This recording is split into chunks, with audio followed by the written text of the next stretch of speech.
Hello guys, ഇന്ന് മഴയാണ്, വർക്കില്ല. ഇന്നത്തെ നമ്മുടെ പ്രോഗ്രാം എയർബഡിൽ ഒരു ഉല്ലാസയാത്ര, കൂടെ നമ്മുടെ ചങ്ക്സ്.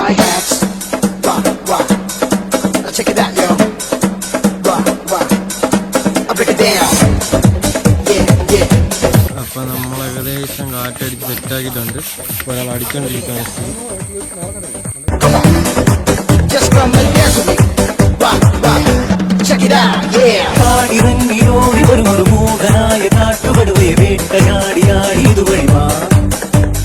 അമ്പു കൊണ്ടു കൊമ്പു കുതിരണ പമ്പറുത്തു മാറ്റിയെറിയണ തമ്പുരാന്റെ തന്ന ഒരു ഞൊടിത ഏതാളക്കഥയറിയാം ആരാണച്ചുഴിയറിയാം